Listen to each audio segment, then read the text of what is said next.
সামন্ত comment করেছেন। নমস্কার, সুপ্রভাত, কেমন আছো সবাই? এসডি ফ্যামিলি ব্লগ চ্যানেলে আরও একটি নতুন ব্লগে তোমাদের সকলকে স্বাগত জানাই। আজ শুক্রবার আর এখন বাজে সকাল 8টা। তো এখন থেকেই আজকের ব্লগটা আমি শুরু করছি। রান্না তো অনেকটাই হয়ে গেছে আর কিছুটা বাকি আছে, মা সবজি কাটছে, তাই আমি উপরে চলে এলাম ঘর গোছানোর জন্য।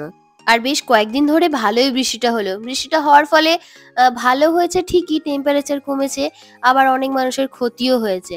আমাদের বাড়ির কাছাকাছি একটা জায়গাতে বাজ পড়েছে, তো বাজ পড়ার ফলে অনেক বাড়িতে টিভি খারাপ হয়ে গেছে, পাখা খারাপ হয়ে গেছে, অনেকটা ক্ষতিও হয়েছে।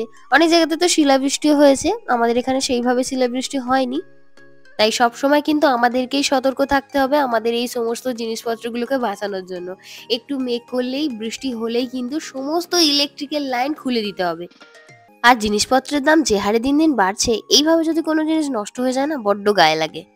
আর লাস্ট দুটো ভিডিও শেষে কিন্তু আমি তোমাদের ভেলোরের কমেন্টের আনসার দিয়ে দিয়েছিলাম। আমি তোমাদের বলেইছি ভেলোরের সমস্ত আনসার এবার থেকে আমি কিন্তু আমার ডেইলি ব্লগের মাধ্যমেই তোমাদের কাছে পৌঁছে দেব।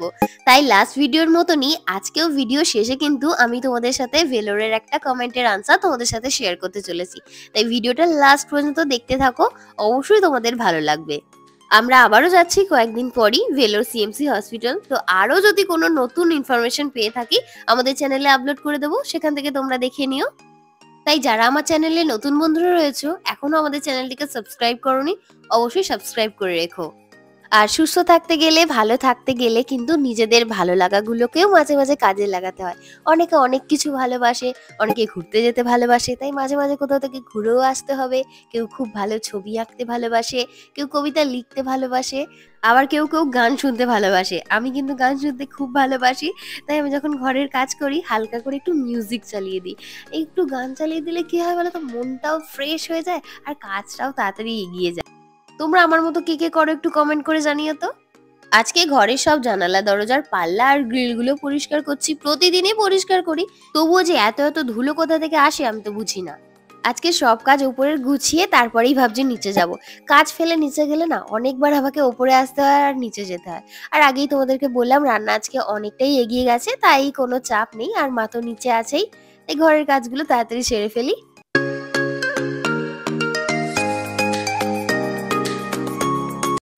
নিচে এসে দেখি মা মোচা কাটছে, আর মা এত সুন্দর স্টাইলে মোচাটা কাটছে যে আমি জীবনে কাউকে দেখিনি এইভাবে মোচা কাটতে।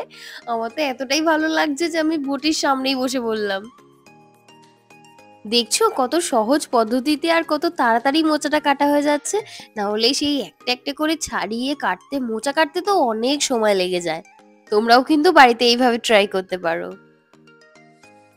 দেখছো পুরো মোচাটা কি সুন্দর করে ছাড়ানো হয়ে গেল। একবারেই কিন্তু ওইভাবে ছাড়াতে যেও না। প্রথমে কিন্তু মোচার ভেতরে যে শক্ত অংশগুলো থাকে সেগুলোকে আগে একটা একটা করে বাদ দিয়ে দিতে হবে। তারপর ওইভাবে কাটতে হবে। তো মায়ের মোচা ছাড়ানোটা ভালো লাগলে ভিডিওতে কিন্তু লাইক দিতে একদম ভুলো না। মায়ের মোচা ছাড়ানো হয়ে গেছে, আমি কিছু আলু ছাড়িয়ে রাখছি। আবার কালকে আছে আমাদের পান্তা। কাল তো রান্না হবে না, কাল সারাদিন রান্নার ছুটি। তো আজকে আবার সন্ধ্যাবেলা ভাত করে রাখবো। অল্প করে আলু ছাড়াচ্ছি, ওটা শুধু রাতের জন্য। কালকে আলু সেদ্ধটা কালকেই করব। কালকে খুব সকাল সকালই ঘুম থেকে উঠে যেতে হবে। সব কাজ সেরে মা আবার যাবে মন্দিরে জল ঢালতে, বাপি বেরোবে, আমাকেও সব গুছিয়ে দিতে হবে। আর এরকম তো মাঝে মাঝে হলেও হয়, তাই না? তবু তো রান্নার একদিন ছুটি পাওয়া যায়। আর এই সেই তরমুজ। তোমাদের আগের একটা ব্লগে বলেছিলাম যে বাপি 7 কেজি ওজনের একটা তরমুজ নিয়ে এসছে। তো সেটা তো এখনো খেয়ে উঠতে পারিনি। হ্যাঁ, অল্প অল্প করে খাচ্ছি প্রতিদিন, কিন্তু কত খাবো বলো? 7 কেজি ওজনের তরমুজ মানে বুঝতেই পারছো কতটা বড়। তো অল্প অল্প করে খাচ্ছি প্রতিদিন, কিন্তু শেষ তো হচ্ছে না। তাই আজকে ভাবছি একটু শরবত করে রাখবো। তরমুজের শরবতটা খেতে কিন্তু খুব ভালো লাগে। তো এখন এটাকে কেটে রাখি, সব কাজ গুছিয়ে একটু তরমুজের শরবত করে দেবো আজকে। তরমুজের শরবত বানাতে গেলে কিন্তু তরমুজ থেকে সব দানা বাদ দিয়ে দেবে, কারণ এটা তো বেশিক্ষণ পেস্ট হবে না। তাই দানাগুলো মুখে পড়লে আবার খুব বাজে খেতে লাগবে। তরমুজটা ছাড়িয়ে মাছটা ধুয়ে নেব। সন্দীপ সকালবেলা বাজার গেছিল, বাজার থেকে মাছ নিয়ে এসছে। আজকেও টাটকা রুই মাছ নিয়ে এসছে আর বাটা মাছ নিয়ে এসছে। বাটা মাছটা তো সবসময় পাওয়া যায় না, আজকে কি ভাগ্যিস পেয়েছে, তাই 4 জনের জন্য 4 পিস বাটা মাছ নিয়ে নিয়েছে। বাটা মাছ কিন্তু ভাজা খুব ভালো লাগে খেতে। আজকে দুপুরবেলায় বাটা মাছটা ভেজে ফেলবো, গরম গরম ভাত দিয়ে খাওয়া হয়ে যাবে।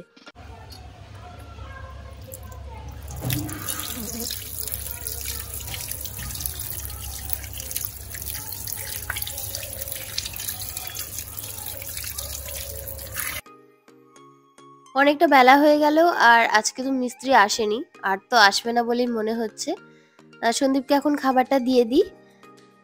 আজকে ওকে দিলাম রুটি আর রায়তা। ও রুটি দিয়ে রায়তা খেতে খুব ভালোই বাসে। আগের ব্লগে তোমাদেরকে বলেছিলাম সন্দীপ নার্সারি গেছিল, কি কি গাছ নিয়ে এসছে সেটা নেক্সট ব্লগে শেয়ার করব। তো দুটো জবা গাছ নিয়ে এসছে, এই হচ্ছে একটা জবা গাছ।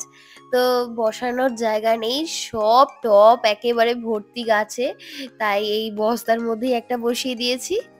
আর এই যে দেখো রজনীগন্ধা, আমাদের প্রিয় বাগানটায় প্রতি বছর খুব সুন্দর কিন্তু রজনীগন্ধা হয়। এনার তো আসার সময় হয়ে গেল। আর এই যে আর একটা জবা গাছ বসিয়ে দিয়েছি গামলার মধ্যে, কারণ টব তো ফাঁকা নেই বললাম। দেখি যদি সামনের সপ্তাহে বেরোতে পারি তাহলে কিছু টব কিনে নিয়ে আসবো, কারণ আর কোনো গাছ নিয়ে আসলে কোনো জায়গায় নেই বসানোর মতো, সব জায়গাতেই গাছে ভর্তি হয়ে গেছে। এখানে যেহেতু চলেই এসেছি তাহলে দেখিয়ে দিই আমাদের করলা গাছটাও। প্রচুর করলা হচ্ছে, করলা গাছটা দেখো খালি তোমরা। এই দেখো করলা, ভিতরে ভিতরে এরকম অনেক হয়ে আছে, আমি দেখাতে পারছি না তোমাদের ঠিকই, তবে যেদিন তোলা হবে সেদিন অবশ্যই দেখাবো যে কতগুলো হয়েছে। এমনিতেই যখন দরকার পড়ছে একটা দুটো করে নিয়ে এখান থেকে চলে যাচ্ছি। দেখছো কিভাবে চারিয়েছে গাছটা, আসলে গাছপালা পেয়েছে তো, আকন্দ গাছটা পেয়েছে, একদম জড়িয়ে জড়িয়ে তার বেয়ে চারিদিকে ছড়িয়ে গেছে। আজকে 9 o'clock গাছটাতে প্রথম ফুল হয়েছে, আমার তো দেখেই খুব ভালো লাগছে। তো গত বছর আমি তোমাদের সাথে শেয়ার করেছিলাম এই গাছটা ছাদে ছিল, বিভিন্ন রকম কালারের ফুল হয়েছিল। তো এবছর প্রথম ফুল হলো আজকে, আবার তাও তোমাদের সাথে শেয়ার করছি, আমার খুব ভালো লাগছে। আর এবছর যেহেতু এখন আমাদের ছাদে কাজ হচ্ছে, তাই ছাদ থেকে সমস্ত গাছ নিচে নামিয়ে নিয়ে আসা হয়েছে। আর এই যে বালতির মধ্যে কত লঙ্কা চারাও বেরিয়েছে, টবের মধ্যেই কুমড়ো গাছ, কলমি শাক সব ছুটছে একদম। আমাদের এই শখের বাগানটা তোমাদের কেমন লাগলো কমেন্ট করে জানিও। আরো অনেক গাছ আছে, অবশ্যই সব গাছ তোমাদের সাথে আরো একদিন শেয়ার করব।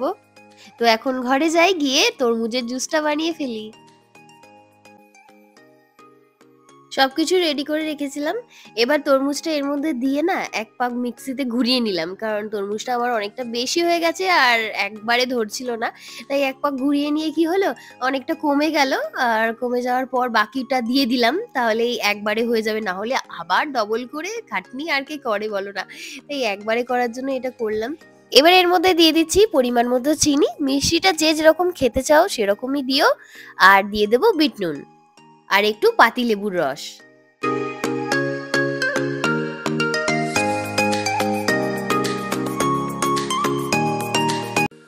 তো একদম রেডি হয়ে গেছে তরমুজের শরবত। এবার এটাকে আমি ফ্রিজের মধ্যে রেখে আসবো। আমরা তখন খাবো না, তো কেউ যদি মনে করো যে সঙ্গে সঙ্গেই খাবে তাহলে এর মধ্যে একটু বরফ অ্যাড করে দিতে পারো। যাই এটাকে এখন ফ্রিজের মধ্যে রেখে আসি, খাবার আগে এটা ছেঁকে নেব।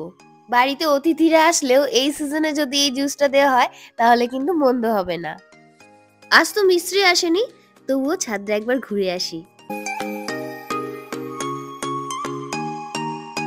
স্ট্রাকচারের রং তো কমপ্লিট, যদি আজকে বিকেলে মিস্ত্রি আসে আর শেডের মাপটা দিয়ে যায় তাহলে কালকে বিকেলে আমি আর সন্দীপ যাব, গিয়ে শেডের অর্ডারটা দিয়ে চলে আসব। অনেকটা বেলা হলো, যাই নিচে গিয়ে স্নানটা সেরে পুজোটা করে নিই।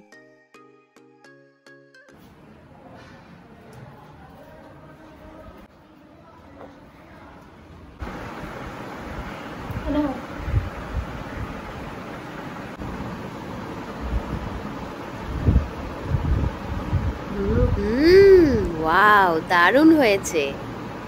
তো আজকে সকাল থেকে দুপুর পর্যন্ত তো এইভাবেই কাটলো আমাদের। আজকের ব্লগটি তোমাদের কেমন লাগলো অবশ্যই কমেন্ট করে জানিও, ভালো লাগলে একটা লাইক করে দিও। আর ভিডিওটি শেষ করার আগে প্রথমেই তোমাদেরকে বলেছিলাম লাস্ট দুটো ব্লগের শেষে আমি ভেলোরের কমেন্টের উত্তর তোমাদের দিয়ে দিয়েছিলাম। আজকেও একটা কমেন্টের উত্তর তোমাদের সাথে শেয়ার করতে চলেছি।